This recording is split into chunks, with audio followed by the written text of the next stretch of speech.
ओम नमः शिवाय। ಭಾರತ್ ಮಾತಾ ಶಿವಶಕ್ತಿ ಅವತಾರ್ ಓಂ ಮಂಡಳಿ ಸತ್ಯ ಗೀತಾ ಮುರಳಿ ಓಂ ಪಿತಾಶ್ರೀ ಶಿವ ತಂದೆಯ ನೆನಪಿದೆ.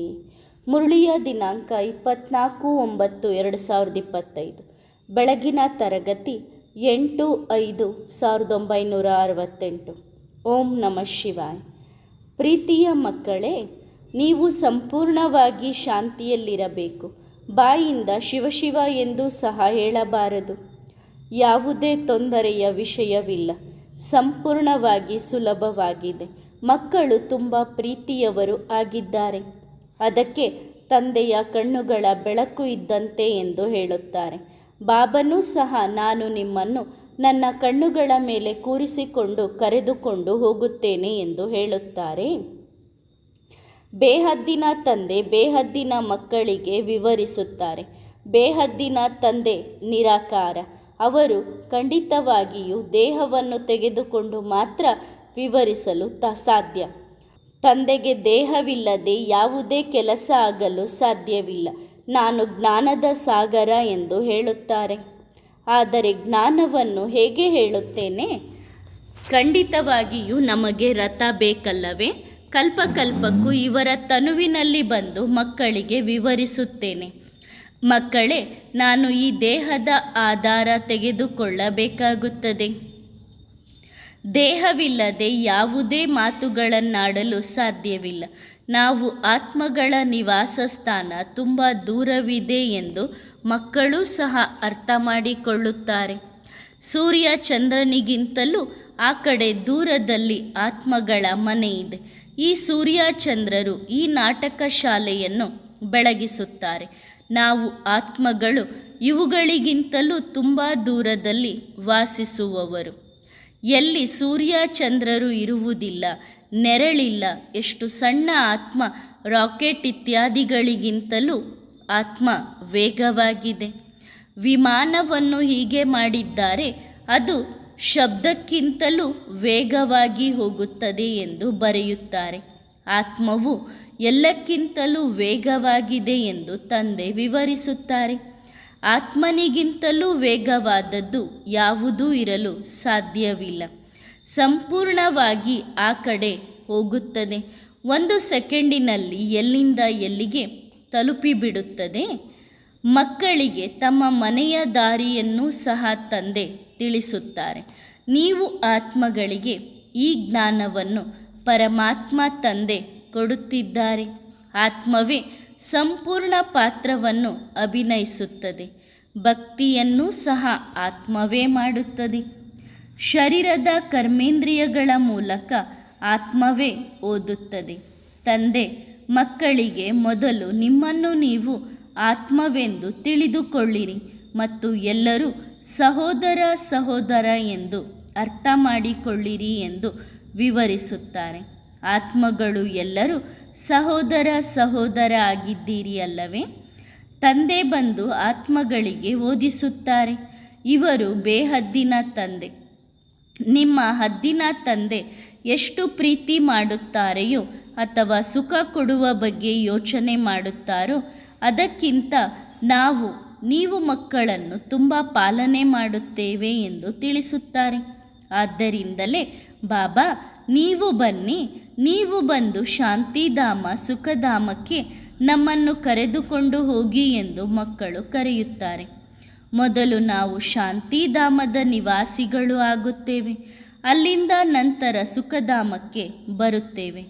ಈಗ ನಾವು ಹಳೆಯ ರಾಜ್ಯದಲ್ಲಿದ್ದೇವೆ, ರಾವಣನ ಪರ ರಾಜ್ಯದಲ್ಲಿದ್ದೇವೆ. ಈ ರೀತಿ ಬೇರೆ ಯಾವ ಮನುಷ್ಯರು ಅರ್ಥ ಮಾಡಿಕೊಳ್ಳುವುದಿಲ್ಲ. ಯಾರೂ ಮೇಲೆ ಏರುವುದಿಲ್ಲ ರಾವಣನ ರಾಜ್ಯದಲ್ಲಿ. ಆದರೆ ಅವರ ರಾವಣನ ರಾಜ್ಯವು ಸ್ಥಾಪನೆಯಾಗುತ್ತದೆ. ರಾವಣನ ರಾಜ್ಯ ಎಂದು ಗಾಯನವೂ ಮಾಡುತ್ತಾರೆ. ರಾವಣನನ್ನು ಶತ್ರು ಎಂದು ಸಹ ಹೇಳುತ್ತಾರೆ. ರಾವಣನ ರಾಜ್ಯಕ್ಕಿಂತ ರಾಮರಾಜ್ಯ ಉತ್ತಮ ಎಂದು ಅರ್ಥ ಮಾಡಿಕೊಳ್ಳುತ್ತಾರೆ. ಇದನ್ನು ಯಾರಾದರೂ ಅರ್ಥ ಮಾಡಿಕೊಳ್ಳಬಹುದು. ರಾಮರಾಜ್ಯದಲ್ಲಿ ಅಪಾರ ಸುಖವಿದೆ. ಅಲ್ಲಿ ಎಲ್ಲರೂ ಇರುವುದಿಲ್ಲ. ಇದನ್ನೂ ಸಹ ಅರ್ಥ ಮಾಡಿಕೊಳ್ಳಬೇಕಲ್ಲವೇ? ಮಕ್ಕಳಿಗೆ ವೃಕ್ಷದ ಜ್ಞಾನವನ್ನು ಸಹ ವಿವರಿಸಲಾಗಿದೆ. ಚಕ್ರದ ಬಗ್ಗೆಯೂ ವಿವರಿಸಲಾಗಿದೆ. ನಾವು ಸತ್ಯಯುಗದಲ್ಲಿ ಇದ್ದಾಗ ಉಳಿದಂತಹ ಎಲ್ಲ ಆತ್ಮಗಳು ಶಾಂತಿಧಾಮದಲ್ಲಿ ಇರುತ್ತಾರೆ ಎಂದು ಮಕ್ಕಳಿಗೆ ಗೊತ್ತಿದೆ. ಅಲ್ಲಿ ಯಾರಿಗೂ ಸಹ ದುಃಖದ ಹೆಸರಿರುವುದಿಲ್ಲ. ನಿಮಗೆ ಅಲ್ಲಿ ಶಾಂತಿಯೂ ಇದೆ, ಹಾಗೆಯೇ ಸುಖವೂ ಇದೆ. ಮತ್ತು ಉಳಿದವರೆಲ್ಲರೂ ಬ್ರಹ್ಮಾಂಡದಲ್ಲಿ ಇರುತ್ತಾರೆ. ಬ್ರಹ್ಮಾಂಡವನ್ನು ವಿಶ್ವ ಎಂದು ಹೇಳುವುದಿಲ್ಲ. ಪ್ರತಿಯೊಂದು ಅಕ್ಷರದ ಅರ್ಥವನ್ನೂ ಸಹ ಅರ್ಥ ಮಾಡಿಕೊಳ್ಳಬೇಕು. ಯಾರಿಗಾದರೂ ತುಂಬ ಧನ ಇದ್ದರೆ ಮನುಷ್ಯರು ಇವರಿಗೆ ಮಾಯೆಯ ನಶೆ ಇದೆ ಎಂದು ಹೇಳುತ್ತಾರೆ. ವಾಸ್ತವವಾಗಿ ಧನಕ್ಕೆ ಮಾಯೆ ಎಂದು ಹೇಳುವುದಿಲ್ಲ. ಮಾಯೆಯನ್ನು 5 ವಿಕಾರಗಳಿಗೆ ಹೇಳಲಾಗುತ್ತದೆ. ಧನವನ್ನು ಸಂಪತ್ತು ಎಂದು ಕರೆಯಲಾಗುತ್ತದೆ. ಇವರಿಗೆ ಮಾಯೆಯ ಅಹಂಕಾರ ಇದೆ ಎಂದು ಈ ರೀತಿ ಹೇಳುವುದಿಲ್ಲ. ವಿಕಾರಗಳಿಗೆ ವಿಕಾರದ ಅಹಂಕಾರ ಇರುವುದಿಲ್ಲ. ಮನುಷ್ಯರು ಯಾವ ಶಬ್ದವನ್ನು ಬಳಸುತ್ತಾರೋ ಅದು ತಪ್ಪು. ಈ ಎಲ್ಲ ಮಾತುಗಳನ್ನು ತಂದೆ ಕುಳಿತು ವಿವರಿಸುತ್ತಾರೆ. ಬೇಹದ್ದಿನ ತಂದೆ ಬಂದು ನಿಮಗೆ ಎಷ್ಟೊಂದು ಸಂಪತ್ತು ಕೊಡುತ್ತಾರೆ. ಇದರಲ್ಲಿ ಆಶೀರ್ವಾದ ಇತ್ಯಾದಿಯ ಮಾತು ಇಲ್ಲ. ಶಿಕ್ಷಣದಲ್ಲಿ ಆಶೀರ್ವಾದ ಯಾರಿಗಾದರೂ ಸಿಗುತ್ತದೆಯೇನು? ಶಿಕ್ಷಣದಿಂದ ನಾವು ನಮ್ಮ ಮೇಲೆ ನಾವೇ ಆಶೀರ್ವಾದ ಮಾಡಿಕೊಳ್ಳುತ್ತೇವೆ ಎಂದು ತಿಳಿದಿದ್ದೀರಿ. ಶಿಕ್ಷಕರಿಂದ ಮತ್ತೆ ಮತ್ತೆ ಆಶೀರ್ವಾದ ಅಥವಾ ಕೃಪೆಯನ್ನು ಕೇಳುವುದಿಲ್ಲ. ಇದು ಭಕ್ತಿ ಮಾರ್ಗದ ಮಾತುಗಳು ಎಂದು ತಂದೆ ಹೇಳುತ್ತಾರೆ. ಇಲ್ಲಿ ಶಿಕ್ಷಣ ಇದೆ. ತಂದೆ ಬಂದು ಓದಿಸುತ್ತಾರೆ. ಯಾರಿಗೆ ಓದಿಸುತ್ತಾರೆ? ಆತ್ಮಗಳಿಗೆ. ಆತ್ಮಕ್ಕೆ ಆತ್ಮದ ಜ್ಞಾನವನ್ನು ಸಹ ಕೊಡುತ್ತಾರೆ. ಮನುಷ್ಯರಿಗೆ ಆತ್ಮ ಅಂದರೆ ಏನು ಎಂದು ಸಹ ತಿಳಿದಿಲ್ಲ. ಇಷ್ಟು ಎಲ್ಲ ಆತ್ಮಗಳು ಇವೆ. ಎಲ್ಲರ ಪಾತ್ರವು ಅವರವರದ್ದೇ ಆಗಿದೆ. ಪ್ರತಿಯೊಬ್ಬರಿಗೂ ಅವರವರ ಅವಿನಾಶಿ ಮತ್ತು ಅನಾದಿ ಪಾತ್ರ ಸಿಕ್ಕಿದೆ. ಇದನ್ನೂ ಸಹ ಚೆನ್ನಾಗಿ ಅರ್ಥ ಮಾಡಿಕೊಳ್ಳಬೇಕು. ನೀವು ಬೇಹದ್ದಿನ ಪಾತ್ರಧಾರಿಗಳು ಮತ್ತು ಅವಿನಾಶಿ ಪಾತ್ರಧಾರಿಗಳು. ಅವರು ಹದ್ದಿನ ಪಾತ್ರಧಾರಿಗಳು. ನೀವು ಮಕ್ಕಳ ಬುದ್ಧಿಯಲ್ಲಿ ಇಡೀ ಸೃಷ್ಟಿ ಚಕ್ರದ ಜ್ಞಾನವನ್ನು ತುಂಬಲಾಗಿದೆ. ಆತ್ಮವೇ ಧಾರಣೆ ಮಾಡಿಕೊಳ್ಳುತ್ತದೆ. ಶರೀರ ಸಮಾಪ್ತಿಯಾಗುತ್ತದೆ. ಆತ್ಮ ಅವಿನಾಶಿ.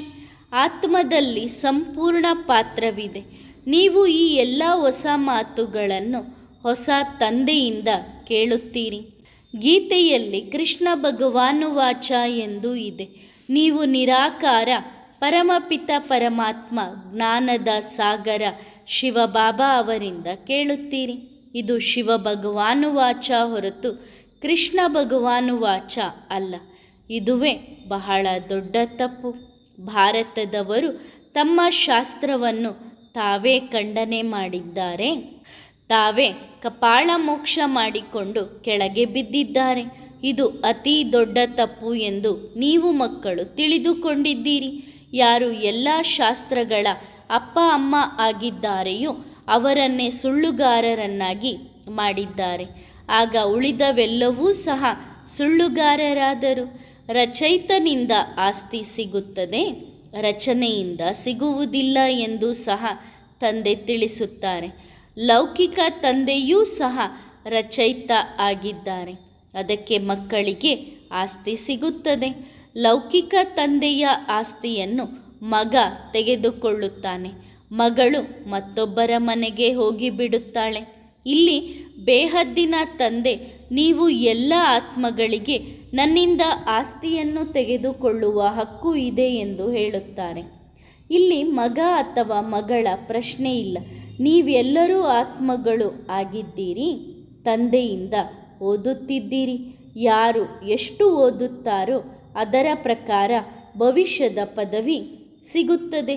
ಆದ್ದರಿಂದ ಈಗ ತಂದೆ ಮೊದಲು ನಿಮ್ಮನ್ನು ನೀವು ಆತ್ಮ ಎಂದು ತಿಳಿದುಕೊಳ್ಳಿರಿ ಎಂದು ತಂದೆ ಹೇಳುತ್ತಾರೆ. ಇದನ್ನು ಪಕ್ಕಾ ನಿಶ್ಚಯ ಮಾಡಿಕೊಳ್ಳಿರಿ. ನೀವು ಮತ್ತೆ ಮತ್ತೆ ದೇಹಾಭಿಮಾನದಲ್ಲಿ ಬರುತ್ತೀರಿ. ಮೊದಲ ಪಾಠವು ಆತ್ಮಾಭಿಮಾನಿಯಾಗುವುದಾಗಿದೆ. ನಾನು ಆತ್ಮ ಶಾಂತ ಸ್ವರೂಪ. ನಮ್ಮ ಸ್ವಧರ್ಮವೇ ಶಾಂತಿ. ಶಾಂತಿಯು ಯಾವುದೇ ಕಾಡಿನಲ್ಲಿ ಸಿಗುವುದಿಲ್ಲ. ಶಾಂತಿಯು ನಮ್ಮ ಸ್ವಧರ್ಮ. ಇಲ್ಲಿ ನೀವು ಪಾತ್ರವನ್ನು ಮಾಡುವುದಕ್ಕಾಗಿಯೇ ಬಂದಿದ್ದೀರಿ. ಶಾಂತಿಯಲ್ಲಿ ಕುಳಿತುಕೊಳ್ಳುವುದಕ್ಕಾಗಿ ಬಂದಿಲ್ಲ. ಇದು ಪಾತ್ರವನ್ನು ವಹಿಸುವ ಜಾಗ. ಇಲ್ಲಿ ನೀವು ಶಾಂತಿಯಲ್ಲಿ ಇರಲು ಸಾಧ್ಯವಿಲ್ಲ. ಇದೇ ಪಾತ್ರವನ್ನು ಅಭಿನಯಿಸುವ ಜಾಗ. ಆದರೆ ಇದು ರಾವಣನ ರಾಜ್ಯ. ಆದ್ದರಿಂದ ಇಲ್ಲಿ ದುಃಖವಿದೆ. ಸತ್ಯಯುಗದಲ್ಲಿ ರಾಮರಾಜ್ಯ ಇರುವ ಕಾರಣದಿಂದ ಸುಖವಿರುತ್ತದೆ, ಶಾಂತಿಯೂ ಇರುತ್ತದೆ. ಇಲ್ಲಿಯೇ ದುಃಖ, ಅಶಾಂತಿ ಇದೆ. ನಿಮಗೆ ಈ ಜನ್ಮದಲ್ಲಿ ಶಾಂತಿ ಬೇಕೋ ಅಥವಾ ಜನ್ಮ ಜನ್ಮಾಂತರಕ್ಕಾಗಿ ಶಾಂತಿ ಬೇಕು? ಶಾಂತಿಧಾಮದಲ್ಲಿ ಶಾಂತಿ ಸಿಗುತ್ತದೆ. ವಾಸ್ತವವಾಗಿ ಶಾಂತಿಯನ್ನು ಕೇಳುವುದೇ ನಿಯಮವಲ್ಲ. ಸತ್ಯಯುಗದಲ್ಲಿ ಸುಖ ಮತ್ತು ಶಾಂತಿ ಎರಡೂ ಸಿಗುತ್ತದೆ. ನಿವೃತ್ತಿ ಮಾರ್ಗದ ಸನ್ಯಾಸಿ ಜನರು ಸುಖ ಮತ್ತು ಶಾಂತಿ ಎರಡನ್ನೂ ಕೊಡಲು ಸಾಧ್ಯವಿಲ್ಲ ಎಂದು ತಂದೆ ತಿಳಿಸುತ್ತಾರೆ. ಇದು ಬೇಹದ್ದಿನ ತಂದೆಯಿಂದಲೇ ಈ ಆಸ್ತಿ ಸಿಗುತ್ತದೆ.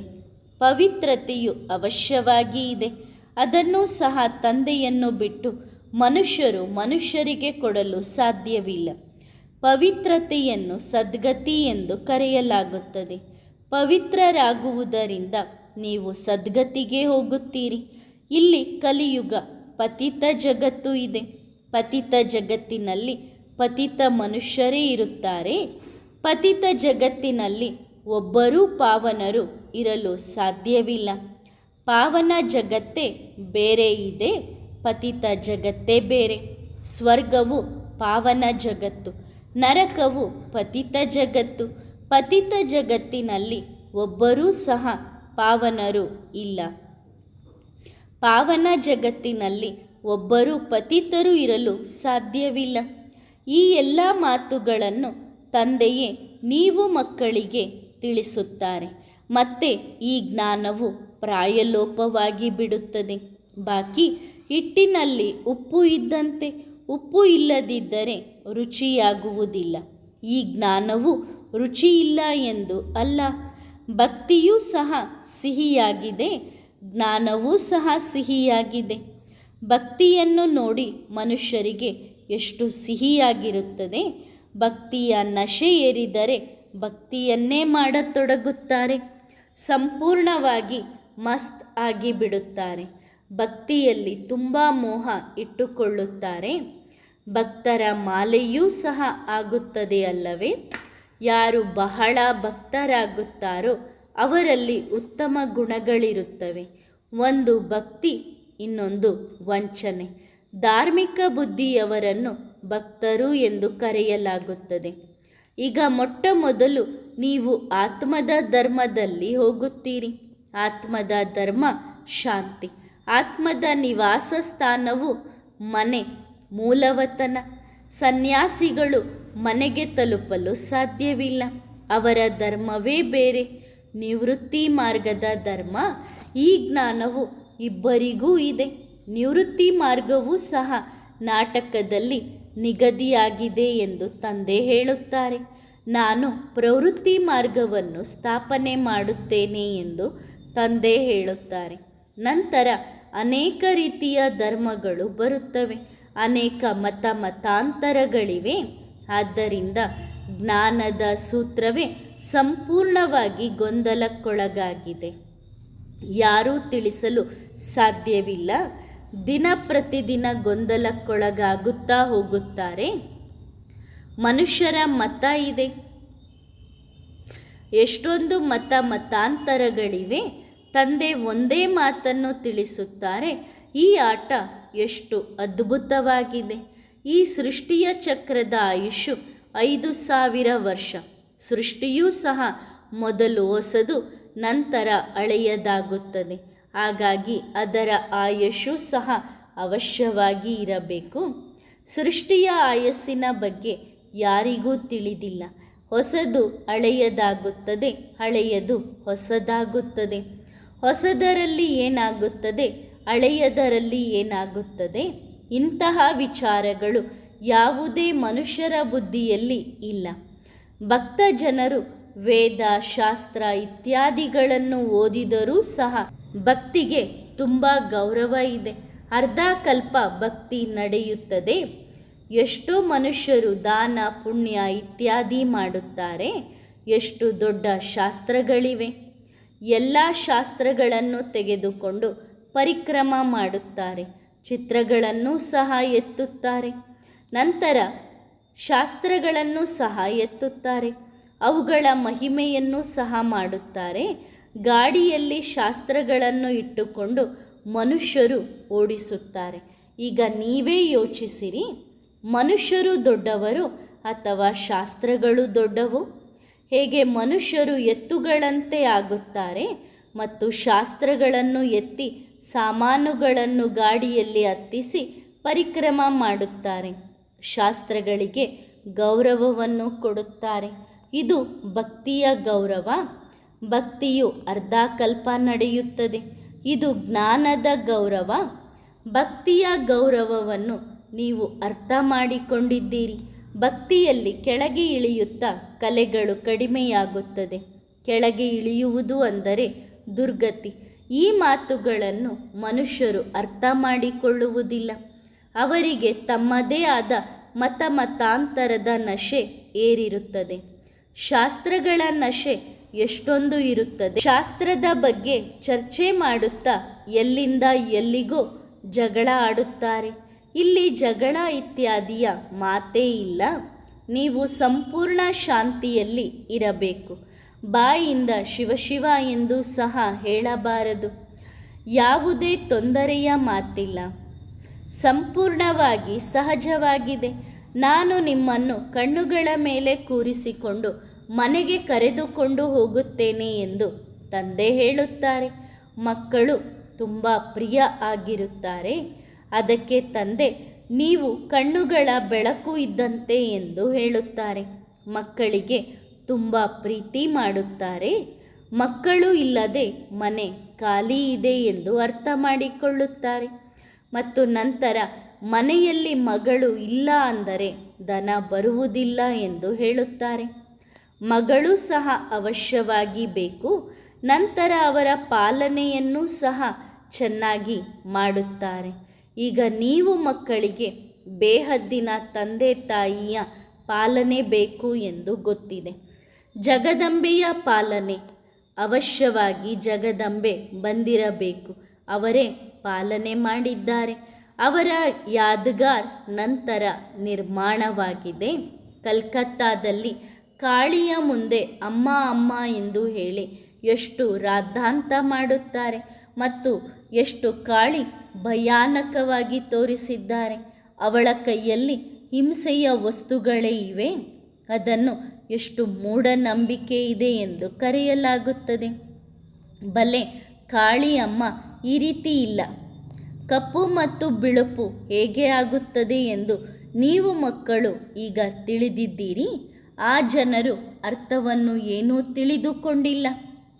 ಅಮ್ಮ ಅಮ್ಮ ಎಂದು ಹೇಳಿ ರಾದ್ಧಾಂತ ಮಾಡುತ್ತಾ ಇರುತ್ತಾರೆ.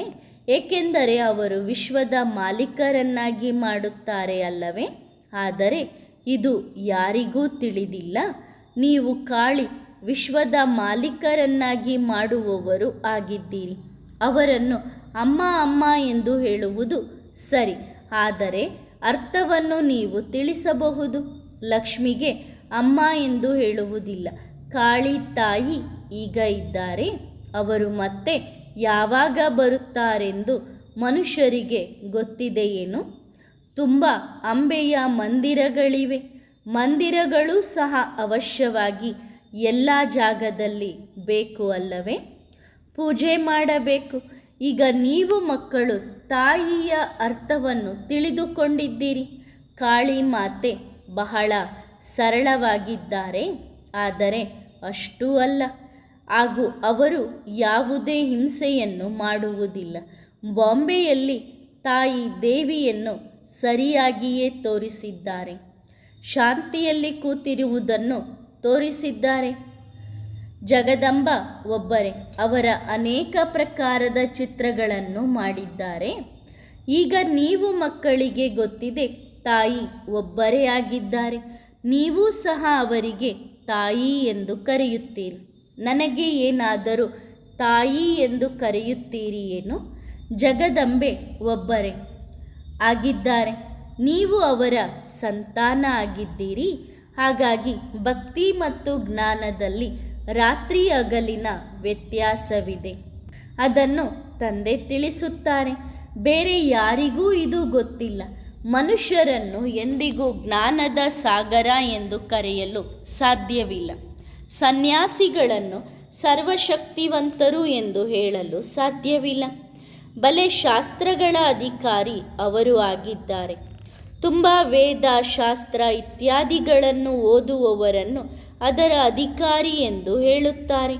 ಇವರೆಲ್ಲರೂ ಅವುಗಳನ್ನು ಓದಿದ್ದಾರೆ. ಅದಕ್ಕೆ ಅವರು ಅಧಿಕಾರಿಯಾಗಿದ್ದಾರೆ ಎಂದು ತಂದೆ ಹೇಳುತ್ತಾರೆ. ನಾನು ಇದೆಲ್ಲವನ್ನೂ ಓದದೆ ಅಧಿಕಾರಿ ಆಗಿದ್ದೇನೆ. ನಾನು ಇದೆಲ್ಲವನ್ನೂ ತಿಳಿದಿದ್ದೇನೆ. ಇದು ಭಕ್ತಿ ಮಾರ್ಗದ ಸಾಮಗ್ರಿಗಳು. ಹೇಗೆ ವೃಕ್ಷದ ಶೋಭೆ ಇರುತ್ತದೆಯೋ ಅದೇ ರೀತಿ ಭಕ್ತಿಯೂ ಸಹ ಶೋಭೆಯನ್ನು ಹೊಂದಿರುತ್ತದೆ. ಆದ್ದರಿಂದ ಇದನ್ನು ಕೆಸರಿನ ರೂಪದಲ್ಲಿ ತೋರಿಸುತ್ತಾರೆ. ಕೆಸರು ಹೊರಗೆ ಶೋಭೆಯು ತುಂಬ ಇರುತ್ತದೆ. ಹೇಗೆ ಬೆಳ್ಳಿಯು ಸೂರ್ಯನ ಮುಂದೆ ತುಂಬ ಹೊಳೆಯುತ್ತದೆಯೋ ಅದೇ ರೀತಿ ಅದನ್ನು ಕೆಸರು ಎಂದು ಹೇಳುತ್ತಾರೆ. ಹಾಗಾಗಿ ಭಕ್ತಿ ಮಾಡುತ್ತಾ ಮಾಡುತ್ತಾ ಡ್ರಾಮಾದ ಅನುಸಾರ ಕುತ್ತಿಗೆಯವರೆಗೆ ಆ ಕೆಸರಿನಲ್ಲಿ ಸಿಕ್ಕಿಕೊಳ್ಳುತ್ತಾರೆ. ಪ್ರಾರಂಭದಿಂದ ಹಿಡಿದು ಭಕ್ತಿ ಮಾಡುತ್ತಾ ಮಾಡುತ್ತಾ ಒಳಗೆ ಸಿಲುಕಿಕೊಳ್ಳುತ್ತಾ ಈಗ ಕೆಸರು ಕುತ್ತಿಗೆಯ ತನಕ ಬಂದಿದೆ. ಅದಕ್ಕೆ ನಾನು ಆ ಕೆಸರಿನಿಂದ ನಿಮ್ಮನ್ನು ಹೊರಗೆ ತೆಗೆಯಲು ಬರುತ್ತೇನೆ. ಎಲ್ಲರಿಗೂ ಬಂದು ಭಕ್ತಿ ಮಾರ್ಗದ ಕೆಸರಿನಿಂದ ಹೊರಗೆ ತೆಗೆಯುತ್ತೇನೆ. ಭಕ್ತಿಯ ಹಂತಗಳನ್ನು ಸಹ ಇಟ್ಟಿದ್ದಾರೆ. ಯಾರಾದರೂ ಒಂದು ಹಂತಕ್ಕೆ ಬಂದರೆ 7ನೆಯ ಹಂತದಲ್ಲಿ ಇದ್ದಾರೆ ಎಂದು ಹೇಳುತ್ತಾರೆ. ಇವರಿಗೆ ಶರೀರದ ಬಗ್ಗೆ ಏನೂ ತಿಳಿದಿಲ್ಲ. ಬಾಬಾ ಅಂತೂ ಅನುಭವಿಯಾಗಿದ್ದಾರೆ ಅಲ್ಲವೇ? ಸಾಧುವನ್ನು ನೋಡುತ್ತಿದ್ದರು, ಆಗ ತಕ್ಷಣ ಓಡಿ ಹೋಗುತ್ತಿದ್ದರು. ಆ ಸಮಯದಲ್ಲಿ ಇವರು 7ನೆಯ ಹಂತದಲ್ಲಿ ಇದ್ದಾರೆ ಎಂದು ಅರ್ಥ ಮಾಡಿಕೊಳ್ಳುತ್ತಿದ್ದರು. ಆ ಸಾಧುಗಳಿಗೆ ಅವರಿಗೆ ಕೈ ಜೋಡಿಸುತ್ತಿದ್ದರು. ಇದನ್ನು ಭಕ್ತಿಯ ದುರ್ಗತಿ ಎಂದು ಹೇಳಲಾಗುತ್ತದೆ. ಈಗ ನಿಮಗೆ ತಿಳಿದಿದೆ. ಈಗ ನೀವು ಮಕ್ಕಳಿಗೆ ಜ್ಞಾನದ ಶಕ್ತಿ ಸಿಗುತ್ತದೆ. ಎಷ್ಟು ಹೆಚ್ಚು ನೆನಪಿನಲ್ಲಿ ಇರುತ್ತೀರೋ ಅಷ್ಟು ಸತೋಪ್ರಧಾನರಾಗುತ್ತಾ ಹೋಗುತ್ತೀರಿ. ಭಾರತವಾಸಿಗಳ ಸರಾಸರಿ ಆಯುಷು ಮೊದಲು 150 ವರ್ಷವಾಗಿತ್ತು ಎಂದು ಸಹ ಹೇಳುತ್ತಾರೆ. ಅವರು ಪವಿತ್ರವಾಗಿದ್ದವರು. ಈಗ ಸರಾಸರಿ ಆಯುಷು 30ರಿಂದ 35 ವರ್ಷವಾಗಿದೆ. ಭಾರತದ್ದೇ ಕತೆ ಹೇಳುತ್ತಾರೆ. ಮೊದಲು ಎಷ್ಟು ದೊಡ್ಡ ಆಯುಷು ಇತ್ತು. ಒಳ್ಳೆಯದು. ಮಧುರಾತಿ ಮಧುರ ಸಿಕ್ಕಿಲ್ಲದೆ ಆತ್ಮಿಕ ಮಕ್ಕಳಿಗೆ ನೆನಪು, ಪ್ರೀತಿ ಮತ್ತು ನಮಸ್ತೆ. ವರದಾನ: ಜ್ಞಾನಿ ಆತ್ಮರಾಗಿರಿ. ಜ್ಞಾನಿ ಮತ್ತು ಅಜ್ಞಾನಿ ಆತ್ಮದಲ್ಲಿ ಯಾವ ವ್ಯತ್ಯಾಸವಿದೆ? ಜ್ಞಾನಿ ಅಂದರೆ ಅದೃಷ್ಟವಂತರು. ಜ್ಞಾನಿ ಅಂದರೆ ತಿಳುವಳಿಕೆಯುಳ್ಳವರು. ಅವರು ಎಂದಿಗೂ ಮಾಯೆಯಿಂದ ಮೋಸ ಹೋಗುವುದಿಲ್ಲ. ಅವರು ಯಾವಾಗಲೂ ಖುಷಿಯಾಗಿರುತ್ತಾರೆ. ಯಾವಾಗ ಖುಷಿಯ ಸಾಗರ ತಂದೆಯ ಮಕ್ಕಳು ಆಗುತ್ತೇವೆ ಆಗ ನಿಮಗೆ ಎಷ್ಟು ಖುಷಿಯಾಗಬೇಕು. ಏಕೆ ಅಂದರೆ ತಂದೆ ಸಿಕ್ಕಿದ್ದಾರೆ ಅಂದರೆ ಎಲ್ಲವೂ ಸಿಕ್ಕಿದೆ. ಆ ಪ್ರಾಪ್ತಿ ಯಾವುದು ಆಗಿದೆ ಎನ್ನುವುದು ಅದರ ಬಗ್ಗೆಯೂ ತಿಳುವಳಿಕೆ ಇಲ್ಲ. ಅವಿದ್ಯೆ ಆಗಿದ್ದೀರಿ. ಎಲ್ಲಿ ಪ್ರಾಪ್ತಿ ಇದೆಯೋ ಅಲ್ಲಿ ಖುಷಿ ಇರುತ್ತದೆ. ಅಲ್ಪಕಾಲದ ಪ್ರಾಪ್ತಿಯುಳ್ಳವರು ಸಹ ಸಂತೋಷವಾಗಿರುತ್ತಾರೆ. ಹಾಗಾದರೆ ಸದಾಕಾಲದ ಪ್ರಾಪ್ತಿಯುಳ್ಳವರು ಯಾವಾಗಲೂ ಸಂತೋಷವಾಗಿರಬೇಕು ಅಲ್ಲವೇ? ಹಾಗಾದರೆ ಜ್ಞಾನಿ ಅಂದರೆ ಯಾವಾಗಲೂ ಖುಷಿಯಾಗಿರುವವರು ಮತ್ತು ಅಜ್ಞಾನಿ ಅಂದರೆ ಕೆಲವೊಮ್ಮೆ ಮಾತ್ರ ಖುಷಿಯಾಗಿರುವವರು. ಒಳ್ಳೆಯದು. ಓಂ ನಮಃ ಶಿವಾಯ.